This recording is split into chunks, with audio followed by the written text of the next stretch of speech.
Bonjour, courte vidéo qui m'a été demandée en commentaire. Au début, je me suis dit, j'en ai déjà fait une il n'y a pas longtemps, en mois de novembre, pour fêter les 1 an.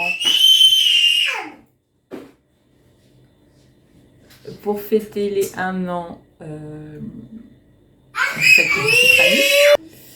Pour fêter les 1 an du fait que je suis pranique. Et puis, je me suis dit, après tout, pourquoi pas, il y a plein de choses que je n'avais pas abordées. Alors, je me suis fait une liste, parce qu'en fait, il y a pas mal de trucs, sachant que je suis sûre que j'en ai oublié plein. Mais bon, c'est pas très important, parce qu'après tout, chaque expérience, chaque histoire est différente. On n'a pas tous le même parcours pranique. On n'a pas tous les mêmes choses à guérir au niveau du corps et au niveau émotionnel, au niveau du corps physique, je veux dire. Alors, dès le début, ce qui s'est passé, déjà, c'est la souplesse. J'en avais parlé dans les vidéos. Une très grande souplesse qui s'est installée dès le début. J'ai toujours été souple, j'ai toujours, ces dernières années, entretenu ma souplesse. Et j'ai constaté pendant mon processus que ma souplesse s'était agrandie et que j'avais plus besoin de faire d'étirements quasiment pour faire certains exercices. Donc ça a continué dans le temps et c'est encore le cas. Et il y a d'autres sujets que j'aborderai après. Alors, mis à part la souplesse, qu'est-ce qui s'est passé? Une prise de muscle. Alors, ça fait drôle à dire parce que je suis toute fine, je sais. En fait, avant d'être pranique, j'ai toujours fait beaucoup de sport. J'en fais toujours beaucoup. Même si à un moment ça avait diminué à la demande de mon guide, pour différentes raisons. J'ai compris par la suite pourquoi. Mais j'ai toujours fait beaucoup de sport et je suis végétarienne depuis des années. Et donc pour m'aider à la prise de muscle, parce qu'en plus je voulais pas être toute fine, je voulais prendre du muscle, je voulais prendre des fesses, enfin ce que toutes les nanas beaucoup veulent, quoi, un joli cul bombé, bon, enfin bref. Donc pour aider à cette prise de muscle, étant donné que j'étais végétarienne, je prenais des compléments véganes notamment. Et quand j'ai commencé mon processus, j'ai tout arrêté. J'ai arrêté tous les compléments vitaminiques que je prenais depuis des années. Ça fait des années que je me supplante en compléments. Et j'ai également arrêté les protéines. Et là, j'ai constaté rapidement que je prenais plus facilement des muscles et que pendant mes exercices avec des charges lourdes, je tenais plus longtemps et que j'avais pas forcément besoin de prendre des charges lourdes pour prendre du muscle. Il suffisait pendant mes exercices, mais là je le faisais naturellement depuis des années déjà, de bien être concentré sur le muscle que je voulais travailler. Et de là, la prise de masse se faisait toute seule. Donc pendant un moment, ça m'a vachement surpris. Donc j'ai ralenti un peu mes entraînements parce que je veux garder un corps tonique, musclé, mais féminin. Pas trop musclé. À mon goût, en tout cas. Attendez. Bref, parenthèse musclée fermée.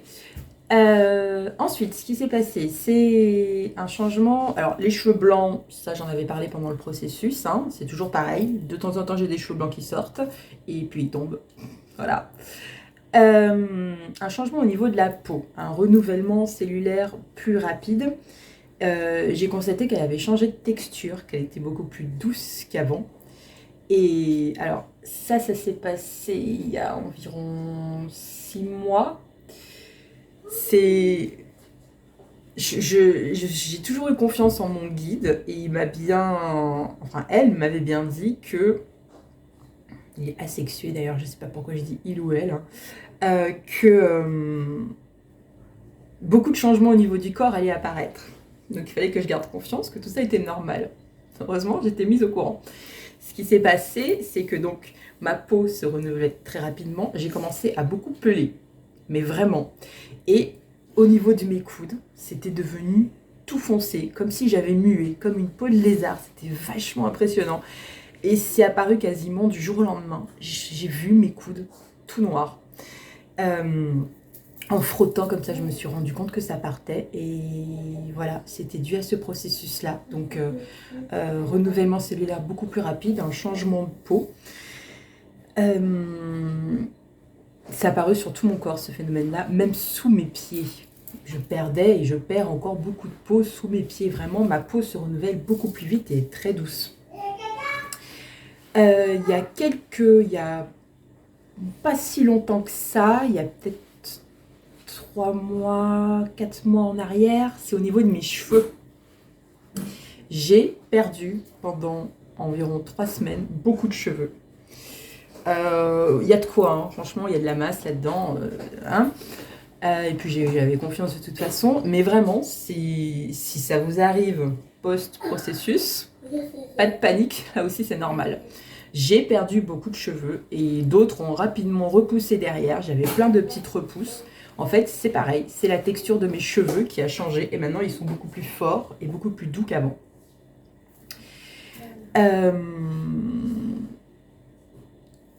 La prise de complément, je vous en ai parlé. Ah, quelque chose qui va beaucoup intéresser les femmes. Maman, on va caper de clé. Oui, mon amour, non, vous prenez pas les clés. Mes fils qui veulent partir en promenade sans moi. Depuis que je suis pranique, je n'ai plus aucune douleur quand j'ai mes règles.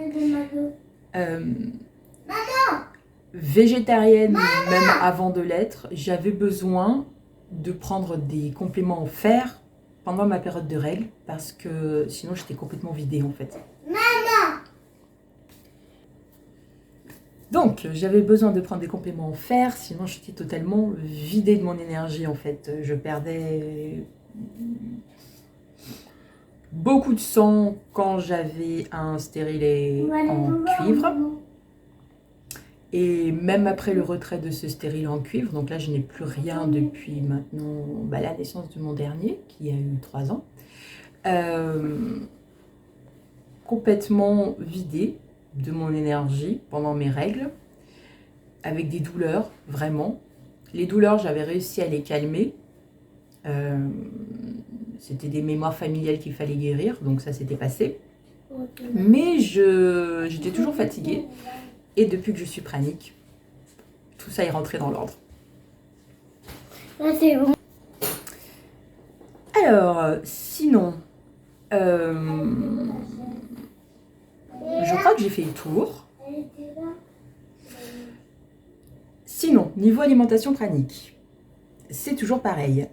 C'est-à-dire maintenant où j'en suis, je bois... C'est resté stable en fait, ça n'a pas beaucoup évolué. Il y a eu beaucoup de changements au niveau du corps, comme je vous l'ai dit. Ah oui, et gros changement, ça a pris plus de temps. Je pense que c'était vraiment... Henri Montfort en parlait, il dit que les mémoires physiques les plus anciennes sont les plus longues à guérir. Et moi, je sais que ça me venait de mon papa, et ça devait certainement lui venir du sien aussi. C'est au niveau du dos. C'est-à-dire que j'ai commencé à avoir une sciatique que j'avais réussi à guérir au début de mon éveil spirituel. En fait, c'est ça qui m'a... Bon, bref, je ne vais pas trop raconter ma vie, mais en tout cas, je sentais qu'il y avait quelque chose là-dedans qui devait être guéri. Et cette guérison a eu lieu il n'y a pas très longtemps. J'ai senti une totale guérison de cet endroit-là. Je sentais qu'il y avait encore des mémoires et... Ça y est. Magnifique, merveilleux le pranisme. Donc, niveau alimentation, je bois beaucoup d'eau, beaucoup plus d'eau qu'avant. Beaucoup d'eau. Désolée, mes fils sont dans une phase où ils se chamaillent et ça crie. Et bref. Donc, niveau alimentation, je bois beaucoup d'eau, beaucoup plus d'eau qu'avant. Moins de café. Ouais, moins de café. Je peux passer des jours entiers sans boire de café. Beaucoup de tisane. Du thé, pas vraiment en fait. C'est plus des tisanes. Et de temps en temps, ça dépend des jours, je vais mettre du lait dedans. Le lait, depuis, c'est un peu de lait de vache ou du lait d'amande surtout.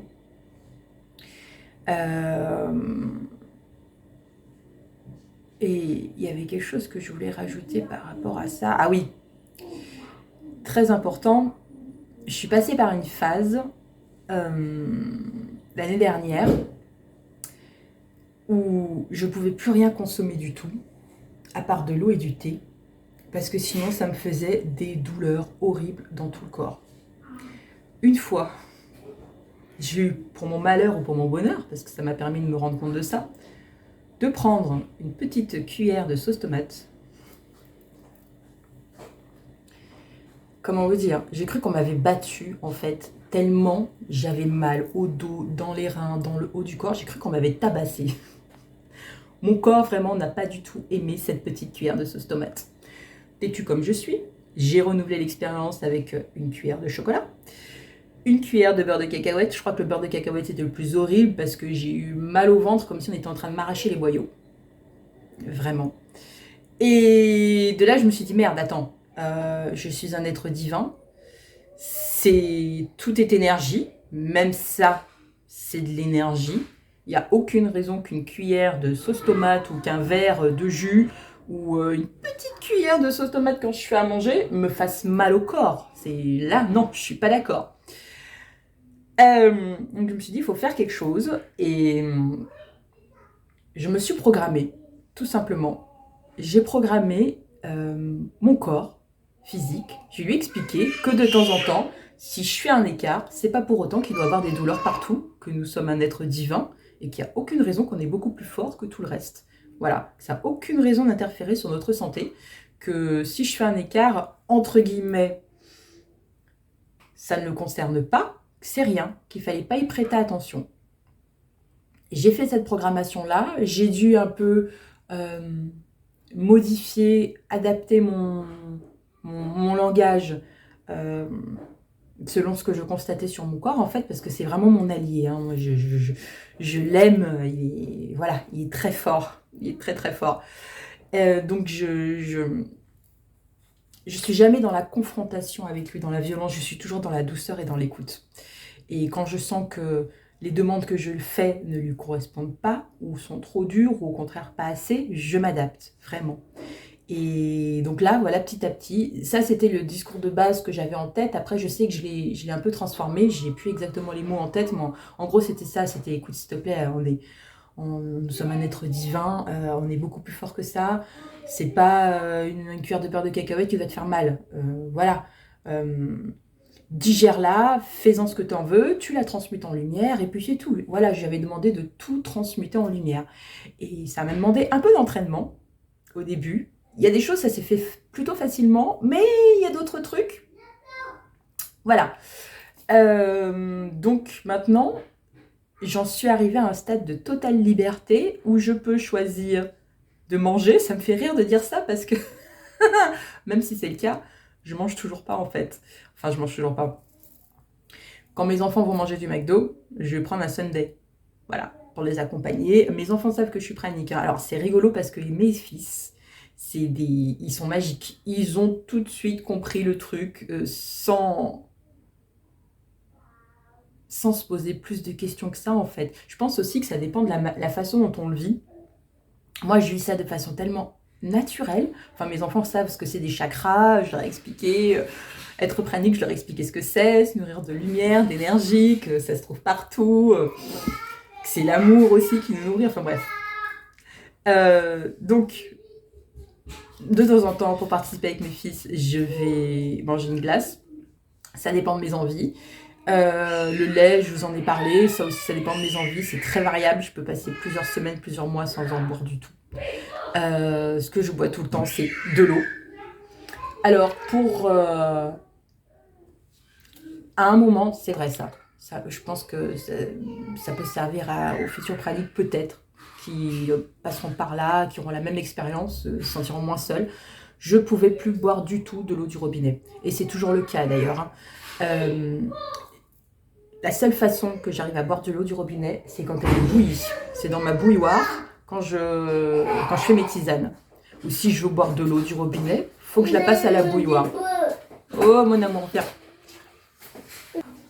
Je veux passer un livre. Voilà, donc la seule façon que j'arrive à boire de l'eau, c'est de l'eau minérale. Pas toutes les eaux minérales, parce que celles qui sont trop fortement chargées dans certains minéraux Ça va me faire, je vais sentir, oui mon amour, tiens, je vais sentir que ça fait un surplus de minéraux dans mon organisme et ça va pas m'aller en fait. Ça va pas aller à mon corps.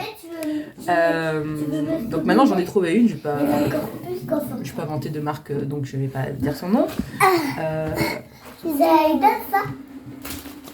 Maintenant j'en ai trouvé une qui me convient parfaitement. Et sinon c'est...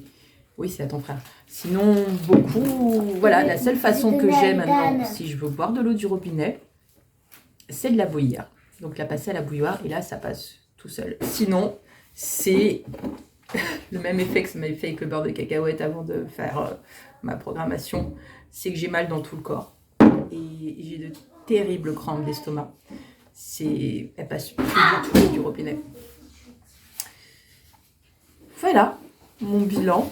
Où j'en suis, je me nourris d'eau, de tisane, de café, d'amour, de lumière. Je vous embrasse, j'espère que cette vidéo vous a plu. J'espère que ça va faire plaisir au jeune homme qui me l'a demandé dans les commentaires. À bientôt!